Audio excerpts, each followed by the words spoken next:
Bismillahirrahmanirrahim.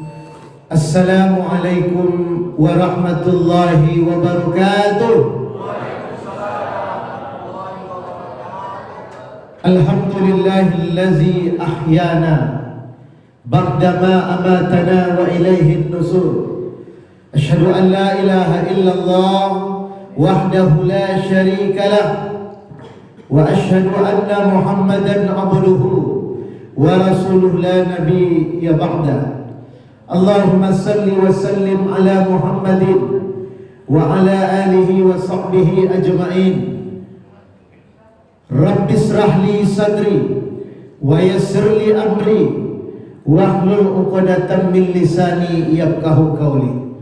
Thumma Allahumma inna nas'aluka ilman nafi'an wa rizqan thayyiban wa amalan mutaqabbalan. Yang sama-sama kami hormati Bapak Ketua RW, para pemuka masyarakat, alim ulama, ketua pengurus masjid, imam masjid, bapak-bapak, ibu-ibu, kaum muslimin, kaum muslimat, jemaah Masjid Nurul Hikmah, yang semoga senantiasa kita selalu diberikan keberkahan oleh Allah Ta'ala. Amin ya Rabbal Alamin. Pertama dan yang lebih utama, pada kesempatan yang mulia ini, pada subuh yang mulia ini, dan di tempat yang mulia ini, marilah kita kembali memuji dan memuja Allah Subhanahu wa Ta'ala dengan ucapan alhamdulillah. Sampai subuh ini Allah masih memberikan taufik dan hidayah, masih menganugerahkan rahmat dan nikmat kepada kita, sehingga kita telah dapat tadinya melaksanakan salat subuh berjamaah. Kata Nabi sallallahu alaihi wasallam dalam hadis yang diriwayatkan Imam Muslim dari Ibnu Umar radhiyallahu taala anhu, salatul jamaah afdalu min salatil fardhi bi 27 darajat. Salat berjamaah, kata Nabi, faedahnya, pahalanya 27 derajat dibandingkan salat sendiri. Kecuali salat isya dan subuh Allah berikan bonus. Kata Nabi sallallahu alaihi wasallam dalam hadis riwayat Imam Muslim, siapa yang salat isya berjamaah pahalanya sama dengan salat separuh malam. Dan siapa yang salat subuh berjamaah pahalanya sama dengan salat semalam suntuk. Masya Allah. Sekali kita tadi salat subuh berjamaah di Masjid Nurul Hikmah ini, sama artinya kita salat semalam suntuk tanpa henti. Dari jam 8 sampai selesai isya, dari selesai isya sampai subuh kita salat tanpa henti, tanpa tidur, tanpa makan, sama besarnya pahala dengan salat subuh berjamaah. Masya Allah. Bahkan salat subuh berjamaah ini dibaratkan oleh Nabi, kita diselamatkan dari sifat-sifat orang munafik. Kata Nabi, salat yang paling berat bagi orang munafik, kata Nabi, adalah salat isya dan salat subuh. Andaikan mereka tahu fadilah, keutamaan di balik itu, kata Nabi, pastilah mereka akan mendatangi masjid walaupun dengan merangkak. Merangkak kita Bapak Ibu, datang juga kita ke masjid. Kenapa? Karena begitu besar keutamaan pada salat subuh ini. Bahkan Nabi SAW bersabda dalam hadis yang diriwayatkan Imam Bukhari, Imam Muslim, man shalla bardan dakhalal jannah. Siapa yang salat bardan maka dia akan masuk surga. Tidak ada penghalang bagi orang salat bardan masuk ke dalam surga. Apa itu salat bardan?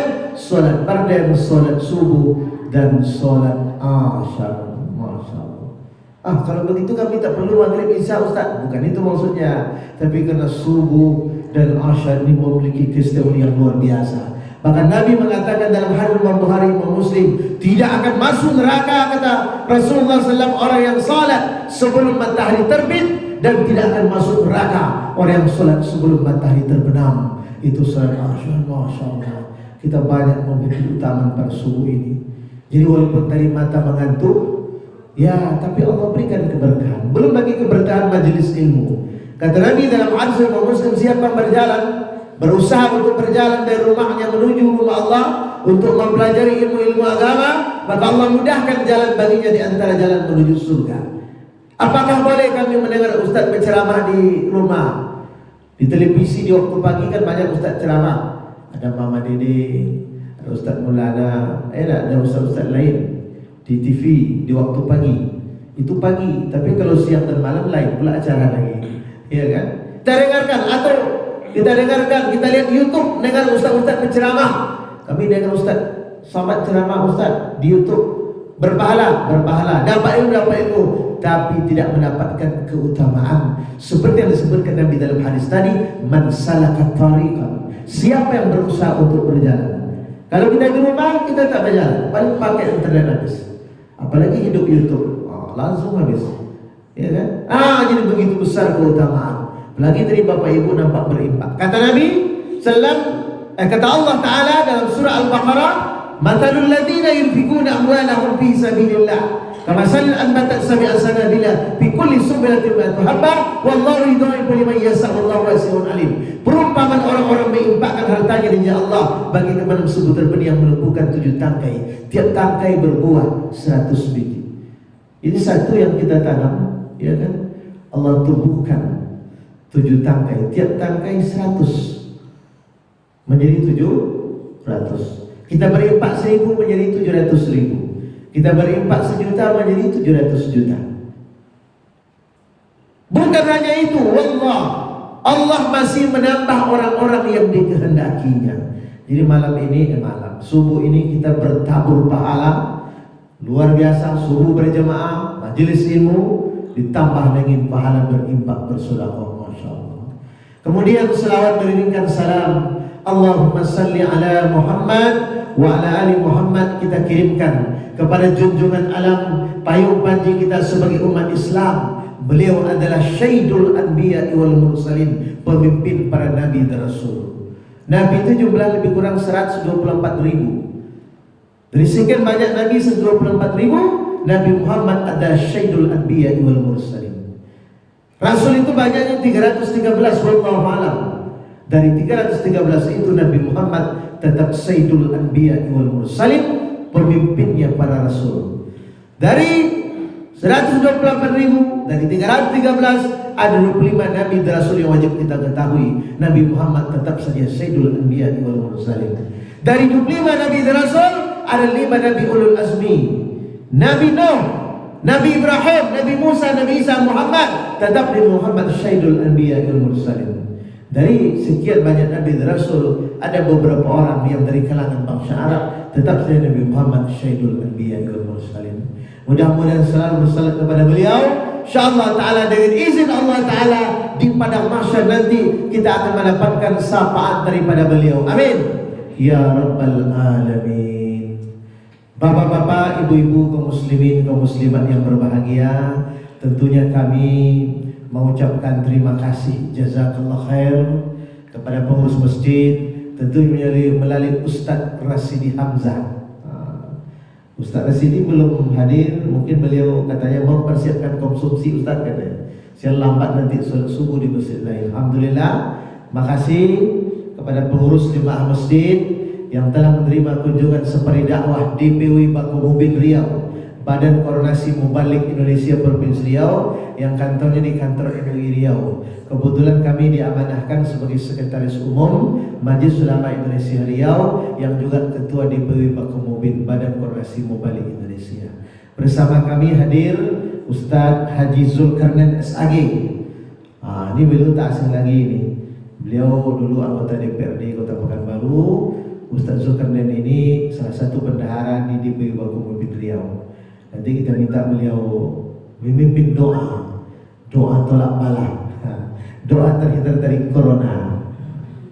Juga hadir bersama kami Ustadz Muhammad Arifin Ilham, bukan Muhammad Arifin tapi Muhammad Arifin MPD, itu yang di belakang. Muhammad Arifin Ilham, salah satu unsur sekretaris di Bakauheni Riau. Ada Ustadz Fauzi Ilyas, Fauzi Ilyas. Saya tadi ibu-ibu ada juga, tadi ibu Nia Dahlia ada. Mungkin tak sempat hadir, katanya rumah dekat dari sini. Wallahu a'lam. Itu yang nampak dari kejauhan. Bapak Ibu yang dimuliakan Allah Subhanahu wa taala. Judul kajian kita pada subuh ini adalah persiapan atau adab umat Islam dalam menghadapi wabah penyakit corona. Wabah penyakit corona atau virus corona dan penyakit-penyakit lainnya. Bapak Ibu kaum muslimin kaum muslimat yang berbahagia, beberapa waktu yang lalu kita umat Islam dikejutkan oleh informasi di mana kaum muslim Uighur yang ada di Cina, di salah satu provinsi di sana disiksa, diintimidasi. Perempuan tak boleh pakai jilbab, apalagi pakai cadar, tak boleh sholat berjamaah. Bagi yang melakukan itu di karantina di sebuah tempat selama setahun, dan situ disiksa, tak boleh sholat, tak boleh baca Quran. Itu yang dilakukan oleh pemerintah Cina ketika itu kepada kaum muslimin Uighur yang sebetulnya secara silsilah keturunan mereka itu berbeda dengan Cina. Mereka lebih dekat ke Turki, tetapi apa yang mereka rasakan tersebut ibadah Allah dibalas oleh Allah Subhanahu wa taala dengan tentara-tentaranya. Bukankah dahulu ibadah Allah, dahulu Namrud cukup dengan lalat saja yang mematikan. Lalat jangan kita anggap sembarangan. Bagaimana Fir'aun la'natullah alaih ditumpangkan Allah Ta'ala hanya dengan air asin laut. Bagaimana Raja Abraham dihancurkan oleh Allah Ta'ala dengan burung ababil. Alam tarokai papa rabbuka bi ashabil fil. Masya Allah, begitulah kekuatan Allah Subhanahu wa Ta'ala. Tidak boleh kita anggap remeh kekuatan Allah Subhanahu wa Ta'ala. Allah turunkan tentaranya melalui lalat, melalui air laut, melalui burung ababil, melalui lain sebagainya. Oleh karena itu ibadah Allah, apabila musibah itu menimpa kita orang-orang beriman, maka itu namanya ujian. Kami ke masjid salat subuh Ustaz, motor kami hilang, sandal kami hilang, itu ujian. Allah tidak akan membiarkan kita bahwa kita mengatakan beriman kepada Allah Ta'ala sebelum Allah menguji kita. Ustaz, rumah kami terbakar, kami sholat, kami berimpak Ustaz. Berarti Allah ingin menguji kita. Allah akan tingkatkan kualitas keimanan kita. Yang kedua, apabila musibah bencana menimpa orang-orang Islam yang banyak dosa, orang Islam yang banyak dosa diberikan musibah oleh Allah Ta'ala, duitnya hilang. Sementara selama ini tak mau berimbang, tak mau bersedekah, tak mau mengeluarkan zakat. Itu bukan ujian. Aduh Ustaz, kurangkan uang kami hilang Ustaz. Berapa? 1 juta. Tak lama setelah hilang pula anda kami di masjid. Kami pergi solat Jumat. Ya solat Jumat ya. Coba pergi solat subuh. Takkan ada yang hilang. Saya baru solat subuh ini kan yang datang itu kan yang inti-intinya saja. Tapi kalau sholat Jumat, yang sholat asar tak sholat asar datang, yang mencuri sandal tak mencuri sandal datang ke masjid sholat Jumat. Tapi sholat subuh ini, saya bahagia. Malam subuh ini Nurul Hikmah penuh, walaupun dinding-dinding saja. Tapi ini sudah banyak. Kalau untuk ukuran sholat subuh ini sudah banyak. Alhamdulillah. Tapi kalau banding sholat Jumat, iya, semua datang kan. Sholat subuh ini secantik apapun sandal dibawa ke masjid tak akan hilang. Ya kan? Walaupun motor tak dikunci stangnya, tapi jangan coba-coba pula kan. Tapi maksudnya seperti itu. Yang hadir sholat subuh ini yang betul-betul saja. Jadi artinya Allah ingin menguji orang-orang beriman. Dapat musibah, anaknya sakit, ujian. Orang Islam banyak dosa, tak mau bersedekah, hilang duitnya. Namanya teguran. Sudah hilang duit, tak mau bersedekah. Sudah demam, dia tak mau pula ke masjid. Ini teguran. Dan kepada orang-orang kafir musibah itu namanya azab. Di dunia dapat azab, di akhirat masuk neraka. Jadi tak ada untungnya. Jadi oleh karena itu bagi kita orang-orang beriman ini musibah, wabah penyakit ini bukan azab. Bukan azab, ini hanya ujian saja. Virus corona itu ujian. Corona namanya cantik, namanya indah. Ada pula dalam grup-grup WA dikirim sebuah foto perempuan tanpa jilbab, di name tag-nya ini corona. Dikirim oleh kawan. Masih takutkah anggota grup ini kepada saya? Dijawab oleh kawan, tak takut, ku tunggu dirimu. Luar biasa. Corona namanya bagus, tapi mematikan. Tak nampak tapi mematikan. Belum pernah sepanjang hidup kita. Sepanjang hidup kita. Kita mendengar kabar, saya semenjak lahir 44 tahun, belum pernah saya mendengar informasi pemerintah Arab Saudi menutup jemaah-jemaah umroh yang datang dari berbagai negara, di stop, tak boleh masuk ke Arab Saudi. Belum pernah dalam sejarah. Bapak Ibu pernah mendengar? Pernah enggak? Belum pernah kan dahulu, bahwa pemerintah Arab Saudi melarang jemaah dari seluruh dunia untuk melakukan ibadah umroh. Ini Ustaz Zulkarnain kemarin harusnya sudah berangkat, ya Ustaz ya? Beliau sudah berdoa di rumah, sudah syukuran akan berangkat, ya kan? Berangkat untuk umroh. Tetapi tak jadi beliau berangkat. Kenapa? Ya tidak dibolehkan. Di kabar tahun sampai 2020. Nauzubillah, summa nauzubillah. Bagaimana jemaah haji kita yang tak lama lagi akan menuju Mekah Madinah? Subhanallah. Hari ini tak kurang 37 negara yang terhinggapi oleh penyakit corona ini, bahkan sampai ke Indonesia, ke Riau. Data 11, data semalam 11 tidak salah. Cuma 7 tidak terindikasi corona. Kita ini kan menuduh-nuduh aja. Orang batuk disangka corona, ya kan? Orang pilek disangka corona. Nggak mau salam. Salam begini aja. Jangan sampai begitulah. Ini kita takut dengan corona. Pergi ke masjid, bawa air, dibeli air untuk semprot-semprot katanya. Semprot. Saya melihat tukang taksi di YouTube itu. Begitu ada orang menumpang taksi, turun super taksi, disemprotnya dulu orang teman. Ya kan? Dipegang-pegang kepala ya. So masuk, dibuka pintu pun disemprot. Sampai dalam masih disemprot. Nah, bilang begitu takutnya kita dengan corona. Begitu takutnya. Cuma sejauh mana ketakutan kita kepada Allah Subhanahu wa taala. Allah tidak akan memberikan satu penyakit kepada kita kecuali atas izinnya. Maka bergantunglah kita kepada Allah taala. Jangan karena kita tak mau salam dengan saudara kita. Bukankah Nabi SAW bersabda, tidaklah seseorang berjumpa dengan saudaranya lalu dia berjabat tangan kecuali Allah akan ampunkan dosanya, Allah gugurkan dosanya selama dia berada di tempat itu. Sebelum dia di tempat itu, selama bertempat itu Allah ampunkan dosa kita.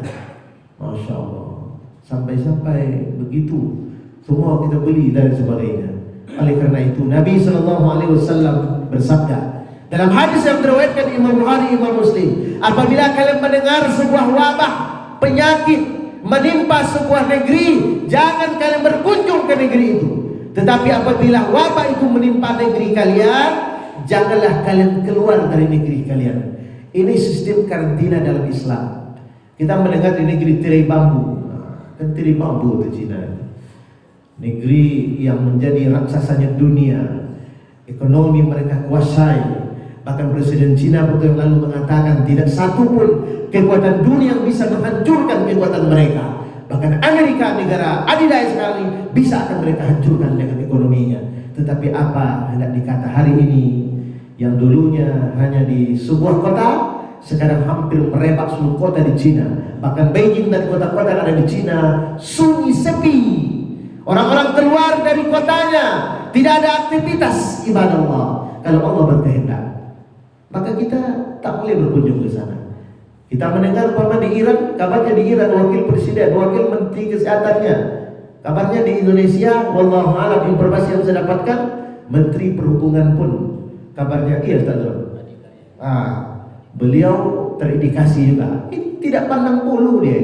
Mau pejabat mau tidak, mau orang ke Mesir atau tidak, Allah ingatkan kita dalam surah Al-Anfal ayat 25, wattaqu fitnah la tusibanna alladziina zalamu minkum khassa. Takutlah kamu kepada azab Allah, ke wabah penyakit yang bukan hanya menimpa orang-orang zalim di antara kalian.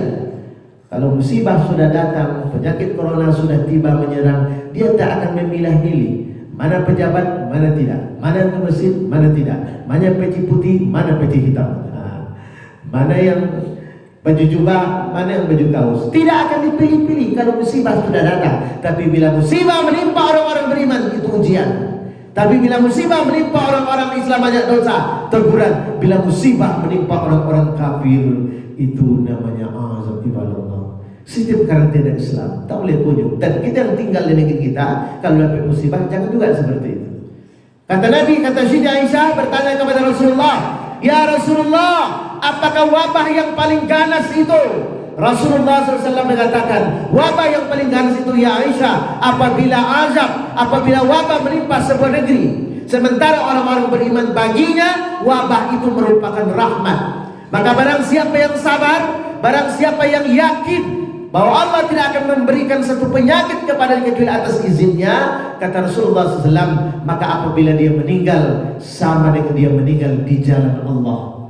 Orang terkena penyakit taun, lepra, pes, corona hari ini, maka apabila dia sabar dan dia yakin bahwa Allah tidak memberikan penyakit kepada atas izinnya, dia sudah berusaha untuk berobat, pakai masker, ini segala macam, meninggal juga dia, insya Allah meninggal di jalan Allah atau mati syahid. Masya Allah, begitu.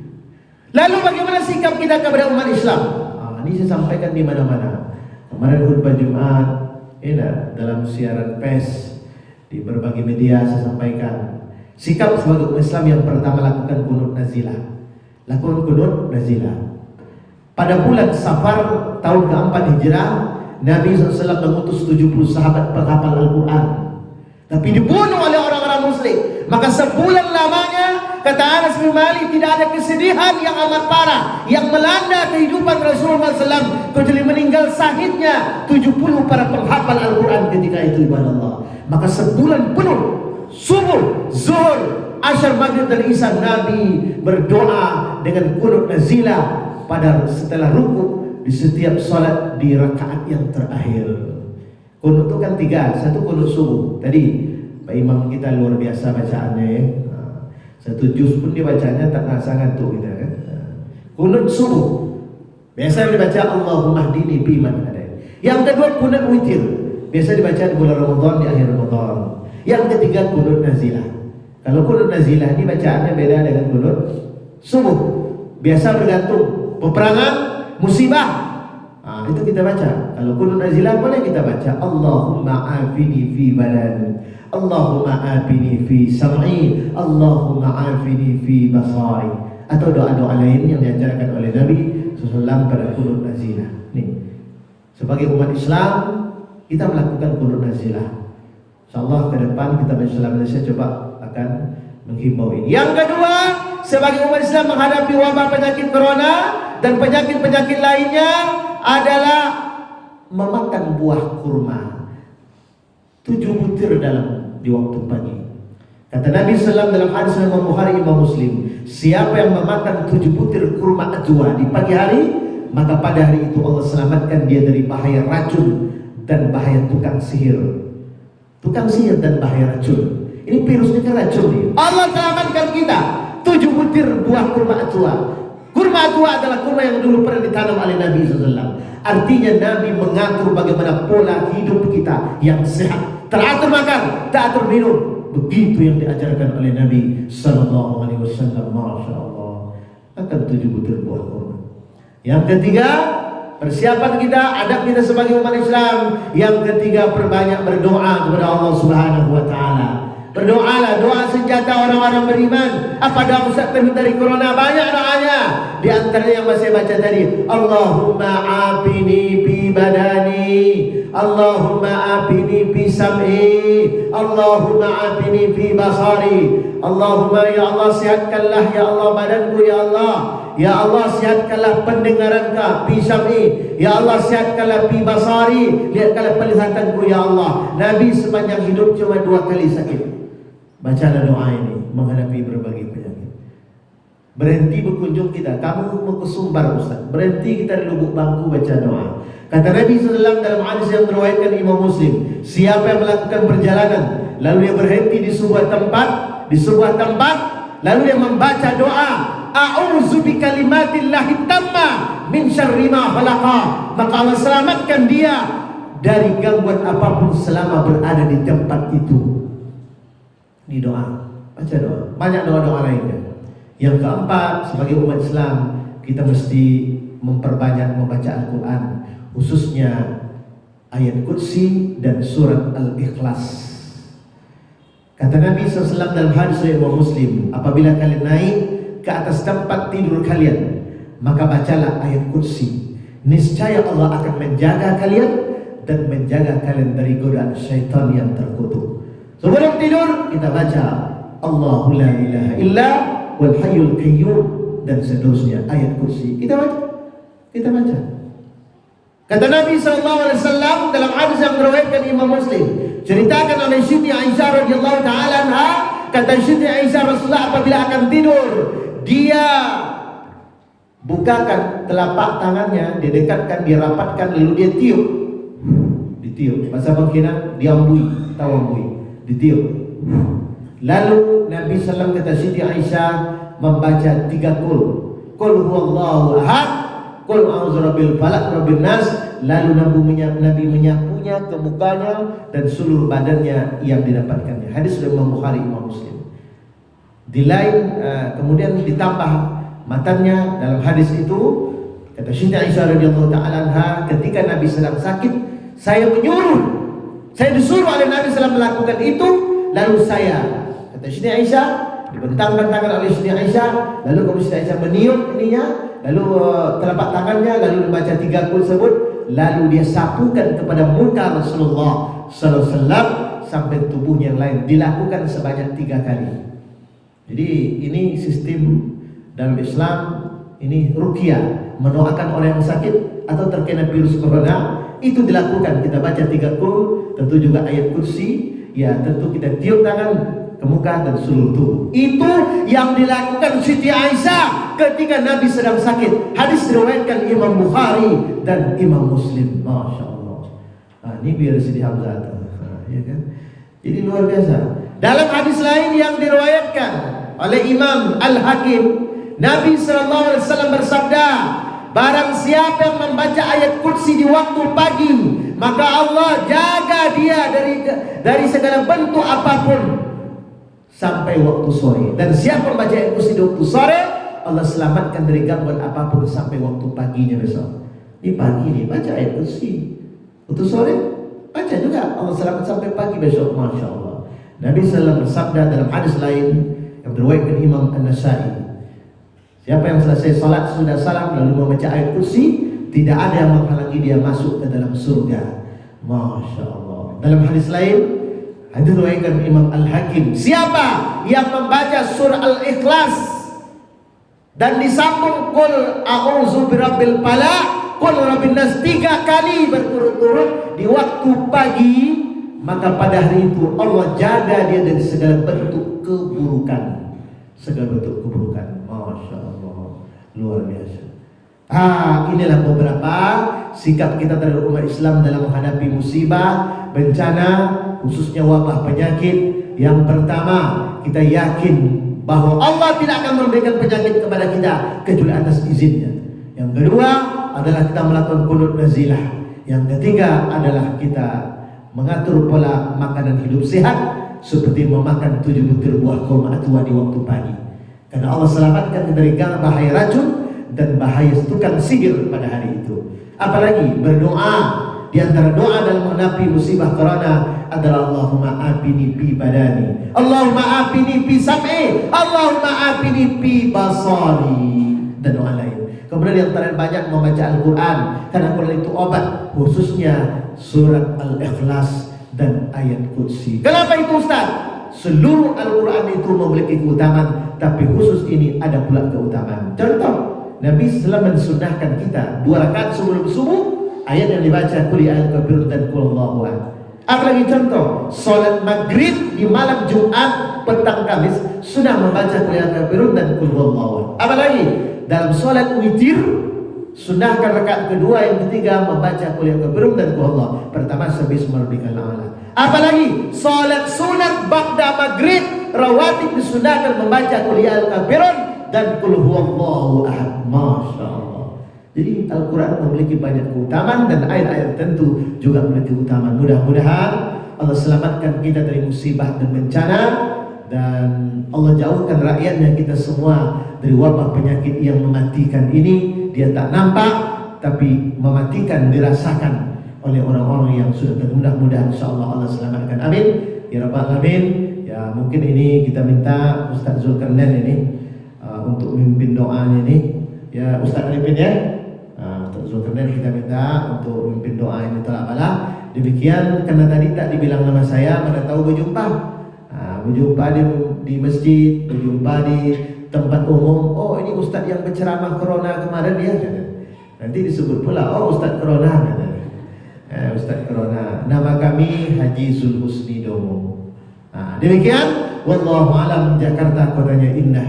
Di sana ada istana presiden. Kalau ada kata hamba yang salah, mohon maaf 100%.